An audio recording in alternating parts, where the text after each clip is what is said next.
Good morning, everyone. I'd like to introduce Marianne Jasinski, our elementary principal, and Amanda Kiat, our elementary vice principal. Thank you so much, Marianne and Amanda, for joining me today to just share more about our TIS elementary program. Thanks, Howard. Thank you. I want to let people know that we have a very, very strong team at TIS. Sometimes with international schools, people think that teachers come and go and that there's lots of change. And while I'm new this year or back this year, and it's been a change, actually the rest of the team is very stable. And Marianne, you've been at TIS for 9 years, and Amanda, you've been here for 11 years. So, I mean, 20 years just at TIS between the two of you, and more than 50 years altogether in education. So that's fabulous. Yeah. Let's jump into it, and maybe tell us a little bit about the TIS curriculum. We use curriculum from Alberta, Canada, but what does that actually mean? What does that look like? Sure. The strength of this curriculum, we feel, is how well-rounded it is, and how it's not just about academic learning, although that's a really big focus, obviously, but it's about the whole child. It's about making sure that they are healthy and well, that they're strong students, that they're contributing members of the school community, their home community and society. And so the Alberta curriculum focuses on all aspects of developing strong students and responsible lifelong learners. So like on their report card, they're going to see these subjects, the traditional subjects, mathematics and English language arts and science and social studies. That's one part of the program, right, Amanda? Yeah, absolutely. They have different subject areas, but within each subject area, we also talk about, the knowledge, but also deeper. Can they apply that knowledge to other areas? The attitudes. Yeah, we have the Alberta curriculum has KSAs, which are it's knowledge, skills, and attitudes. And so a lot of that is, what does that mean, and how do we not just teach them the skill or the knowledge, but also the attitude they need in order to appreciate things like art and PE and the world and history. I've seen this change in the Alberta curriculum over the years. Say if we look at social studies, right? We used to do social studies and you just did a geographic area. You were learning about Mexico and you learned the knowledge about Mexico. But now it's much more about understanding why stuff happened maybe around Mexico or around China or around USA, and empathizing, like why would an Aboriginal person see it in this way? Why would a pioneer see it in this way? What would the government want to be accomplishing? So these children look at it from multiple perspectives. And I mean, that level of empathy and that level of critical thinking is very fascinating and much more valuable than memorizing the dates and times and names of the rivers. Yeah, and those are concepts that are infused throughout all subject areas. In fact, Howard, diversity, empathy, inclusion, learning to see things from other people's perspectives. For example, in math, learning that there's many different ways to solve problems, and in fact, many of them are correct, and that we don't just focus on the answer, we focus on what are all the possibilities and all the ways to do this that are all working and all successful. But recognizing that my way from my background is just as acceptable as your way from your background and your knowledge base. So it's Alberta curriculum is about diversity and inclusion and multiple solutions to multiple situations and problems. Yeah, I think at the heart of it is conceptual understandings, like how is what I'm learning now transferable to other topics and other issues in the world? Yeah, that's really important, because I think sometimes parents think, oh, if they're learning Canadian curriculum, they're just learning about Canada. And then how does that apply to their international life? Or if they're from Australia or they're from Macau, But we actually really try to connect those parts together, right? So that the students are learning a concept, but they're applying it to their context and to the international context. Yeah, it's very clear when you look at the social studies curriculum, what you were just talking about. We do cover the Canadian content and the Canadian perspective in geography and government, but we also then compare it to other countries and to Macau and China. You know, this is what it looks like there, but not every country is the same. And how does it look like where we're currently living and in this context? And what are the differences? What are the similarities? You know, what do you think would be better and why? You know, how the way that government impacts people's lives in different countries. So even though it is a Canadian content, it's very, very much whole world focused and our own context of where we currently are in Macau as well. I think sometimes the media paints a negative picture, or parents can have an assumption that somehow our program isn't as rigorous. Maybe they don't have as much homework, or they compare one textbook from one school to another textbook in say in our school. But really lots of times it comes down to homework, you know, like if the kid is having fun and enjoying school, it must not be hard enough. And I've always said, you know, just because students enjoy coming to school and love it doesn't mean that the school is easy.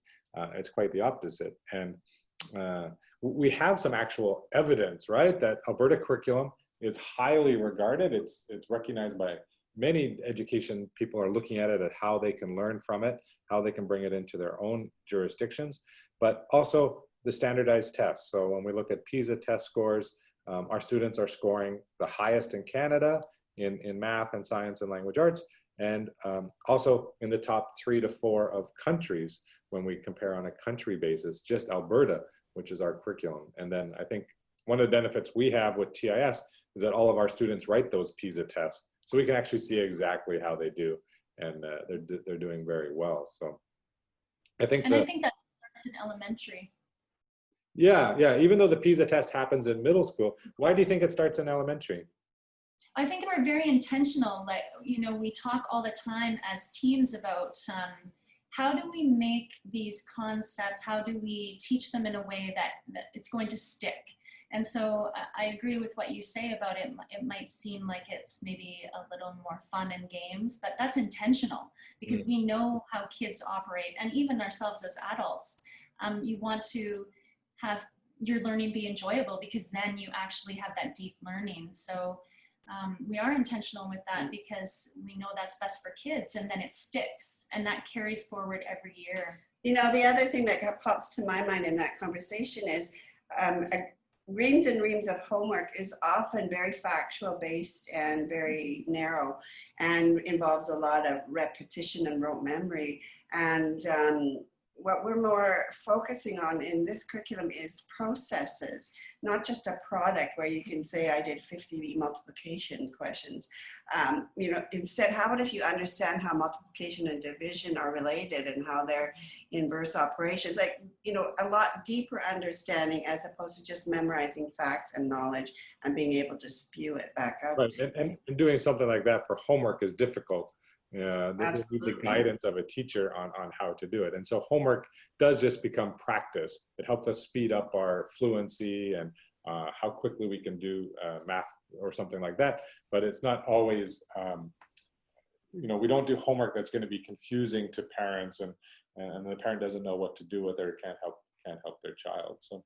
You know, Howard, learning also in our school is very language-based and language-focused, and a lot of the learning requires discussion, conversation, questions, and that's not something that you can necessarily do at home on paper, right? You need to be participating, you need to be analyzing, discussing, predicting together, and working on those concepts and that knowledge together. And that's equally important to having a product that you've been able to produce. So, a lot of what happens in school is different from what happens at home. And I hear parents will comment to me, you know, like, wow, my child seems so confident, so independent, that they come up to the table when we have guests over and they have a conversation with us, you know, that they feel confident enough that they can talk to adults, but they're also understanding is deep enough that they can have a meaningful conversation and they can ask questions and all sorts of things. So that, sometimes the strength of our curriculum shows up, you know, at the dinner table in how the child is independent and confident. And this is kind of the heart of what we do at TIS, is helping prepare them for the future to be good adults. And that goes far beyond just the regular classroom, beyond the subjects that are on the report card. All this other character development and well-roundedness and wellness. How do we achieve those within the elementary program at TIS? One of the major things that we focus on is the connection and community within the classroom. And the teachers spend a lot of time in elementary with morning meetings. And they really have that time where it is, you know, a time to come together and talk to each other. But the children are learning different things through that. The teachers intentionally teaching things about empathy and, you know, how to... Character building. Yeah, it is. It's character building. So we really intentionally focus on that every day, connecting. Yeah, I agree. Something you mentioned earlier, and I forgot to bring it up, and our parents may not be aware of this, but our collaborative grade level team meetings, that all of our teachers in one grade level, let's say grade 4, they meet and they talk about and they plan together. So, you know, as a parent, I don't need to be concerned that my child is in this class or that class or with this teacher or that teacher, because they're always working together, which also means, you know, one teacher is going to be stronger in mathematics, one stronger in language arts, but they're working together. And so the quality is just so much higher that way. Yeah, and those meetings, in fact, it's daily long stretches of collaborative planning. It's also an opportunity, teachers come together to examine student work and student outcomes and take a look and discuss how are they doing? Did we get what we were needing? Do we think they all understand it? You know, what is their work showing us? And then we can decide collectively as a team, we got to go back and work on this a little bit more or do it a bit differently. Or yes, everybody's got the basic concepts that we wanted them to get, we can move forward. So it's planning, but it's also evaluating and discussing and looking at student work and student outcomes. And when you add in on top of that, all of the extras that our students are involved in, the athletics, the fine arts, the leadership, the volunteer opportunities, the clubs and activities, it can be a very busy place with lots of moving parts, but everything comes together to build the TIS community. And I think that's what I hope parents feel when they come into the school, is that this is a community and that we're all working together on it. Any last thoughts, maybe Amanda and then Marianne, for our parents as they're beginning the school year and looking at TIS and helping their children to be successful? Absolutely. I think the biggest message is that, you know, we are so excited to be in partnership with all of you. We're always here. We want to work together with you because that's what's best for your child. And so we're committed to ensuring that we meet kids where they're at and we, in partnership with you, help them grow as much as possible. You can call or email your homeroom teacher or any other teacher, as well as Ms. Jazz and I, anytime. Yeah, and I think I want parents to know that our big goal is that your child's happy and successful. We're trying very hard to develop well-rounded lifelong learners who love school, who love knowledge, who themselves seek out their own learning and, you know, just come out of school very successful. It's not so much the end point, it's the growth that we're focusing on, that every child is successful and every child is growing and achieving. Excellent. And I know this year is a strange year, but we're all excited to have students coming back next week. And they really are the heart and blood of a school and of our community. So thank you very much for joining us.